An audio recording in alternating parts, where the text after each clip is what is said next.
ಸ್ನೇಹಿತರೆ ಎಲ್ರಿಗೂ ನಮಸ್ಕಾರ. ಇವಾಗ ನಾವಿರೋದು ಹಂಪಿಯ ಕೃಷ್ಣ ದೇವಾಲಯದ ಮುಂದೆ ಇದ್ದೀವಿ.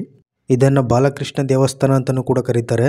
ಈ ದೇವಾಲಯ ನಿರ್ಮಾಣ ಆಗಿದ್ದು 1513ರಲ್ಲಿ. ಕೃಷ್ಣದೇವರಾಯರ ಪಟ್ಟಾಭಿಷೇಕ 1509ರಲ್ಲಿ ಆಗುತ್ತೆ. ಅಧಿಕಾರದ ಚುಕ್ಕಾಣಿಯನ್ನು ಹಿಡಿದ ತಕ್ಷಣ 1510ರಲ್ಲಿ ಯುದ್ಧವನ್ನು ಶುರು ಮಾಡ್ತಾರೆ.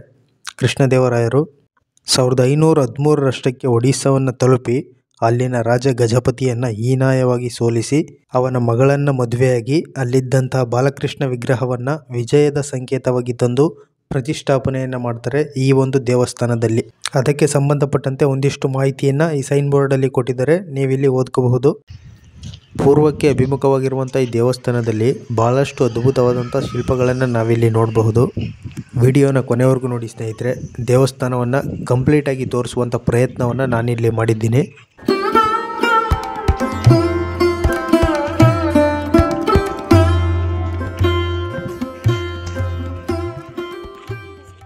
ಶಿವನ ದೇವಸ್ಥಾನದಲ್ಲಿ ನಂದ ಸುನಂದ ಇರ್ತಾರೆ, ಹಾಗೆ ವಿಷ್ಣು ದೇವಸ್ಥಾನದಲ್ಲಿ ಜಯ ವಿಜಯ ಇರ್ತಾರೆ. ಆದರೆ ಇದು ಕೃಷ್ಣನ ದೇವಸ್ಥಾನ, ಹಾಗಾಗಿ ಇಲ್ಲಿ ನಾವು ಅಪ್ಸರೆಯರ ಚಿತ್ರವನ್ನು ನಾವಿಲ್ಲಿ ನೋಡಬಹುದು. ಈ ಅಪ್ಸರೆಯರ ಚಿತ್ರವನ್ನು ಗಂಗಾ ಯಮುನಾ ಅಂತಲೂ ಕೂಡ ಕರೀತಾರೆ. ವಿಷ್ಣುವಿನ ದಶಾವತಾರಗಳನ್ನು ಈ ಶಿಲ್ಪದಲ್ಲಿ ಕೆತ್ತಿದ್ದಾರೆ, ನೀವು ಸೂಕ್ಷ್ಮವಾಗಿ ಗಮನಿಸಿ ನೋಡಿ. ಕೃಷ್ಣದೇವರಾಯರು ಒರಿಸ್ಸಾದಿಂದ ತಂದಿದ್ದಂತಹ ಬಾಲಕೃಷ್ಣ ವಿಗ್ರಹ ಏನಿದೆ ಅದು ಈಗ ಮದ್ರಾಸ್ ಮ್ಯೂಸಿಯಮಲ್ಲಿದೆ. ಯಾಕಂದರೆ ಬ್ರಿಟಿಷರು ಅವರ ಕಾಲಾವಧಿಯಲ್ಲಿ ಇಲ್ಲಿದ್ದಂಥ ವಿಗ್ರಹವನ್ನು ಅಲ್ಲಿಗೆ ತಗೊಂಡೋಗಿಟ್ಟಿದ್ದಾರೆ.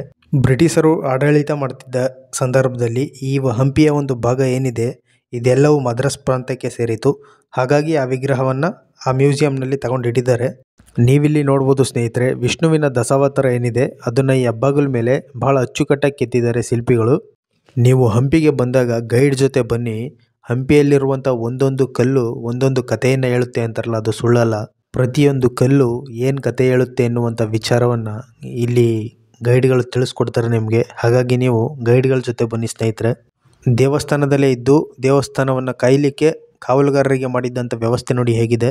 ಆ ಕಡೆ ಮತ್ತು ಈ ಕಡೆ ಒಂದು ಚೂರು ಕೂಡ ವ್ಯತ್ಯಾಸ ಇಲ್ಲ. ಅಷ್ಟು ಪರ್ಫೆಕ್ಟಾಗಿ ಎರಡೂ ಶಿಲೆಯನ್ನು ನೇರವಾಗಿ ಕೆತ್ತಿದ್ದಾರೆ. ಆ ಶಿಲ್ಪಿಗಳಲ್ಲಿದ್ದಂಥ ಕಲೆಗೆ ನಿಜಕ್ಕೂ ಬೆಲೆ ಕಟ್ಟಲಿಕ್ಕೆ ಸಾಧ್ಯನೇ ಇಲ್ಲ. ಹಂಪಿಯಲ್ಲಿ ಸ್ನೇಹಿತರೆ ಶೈವ ದೇವಸ್ಥಾನಕ್ಕಿಂತ ವೈಷ್ಣವ ದೇವಸ್ಥಾನದ ಮೇಲೆ ಅತಿ ಹೆಚ್ಚಾಗಿ ಆಕ್ರಮಣ ಮಾಡಿದ್ದಾರೆ ಹಿಜಡಾ ಬಹುಮನಿ ಡೆಕ್ಕನ್ ಸುಲ್ತಾನರು. ಬನ್ನಿ ಸ್ನೇಹಿತರೆ, ಈಗ ದೇವಸ್ಥಾನದ ಒಳಗಡೆ ಎಂಟ್ರಿನ ಆಗ್ತಾ ಇದ್ದೀನಿ.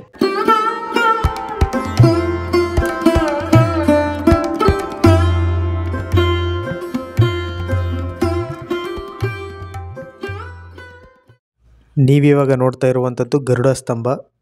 ಅಂದರೆ ವಿಷ್ಣುವಿನ ದೇವಸ್ಥಾನದ ಮುಂದೆ ಈ ರೀತಿಯಾದಂಥ ಒಂದು ದೊಡ್ಡ ಗರುಡ ಸ್ತಂಭ ಇರುವಂಥದ್ದು ಸಂಪ್ರದಾಯ. ಆದರೆ ಇದು ಹಾಳಾಗಿದೆ, ಸದ್ಯ ಇದನ್ನು ಇಲ್ಲೇ ಇಟ್ಟಿದ್ದಾರೆ. ಈ ಒಂದು ದೇವಸ್ಥಾನವನ್ನು ಸಂಪೂರ್ಣವಾಗಿ ವಾಸ್ತು ಪ್ರಕಾರ ನಿರ್ಮಾಣವನ್ನು ಮಾಡಿದ್ದಾರೆ.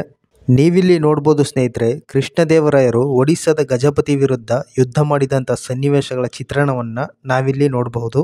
ವಿಜಯನಗರ ಸಾಮ್ರಾಜ್ಯ ಯುದ್ಧವನ್ನು ಯಾವ ರೀತಿ ಗೆದ್ದು ಬಂದರು ಅನ್ನುವಂಥ ಸಾಕ್ಷಿ ಚಿತ್ರವನ್ನು ನಾವಿಲ್ಲಿ ನೋಡಬಹುದು. ನೀವು ಬಲಭಾಗದಲ್ಲಿ ನೋಡಿ ಒಡಿಸ್ಸಾದ ರಾಜಲಾಂಛನ ಆನೆಯನ್ನು ನೀವಿಲ್ಲಿ ನೋಡಬಹುದು.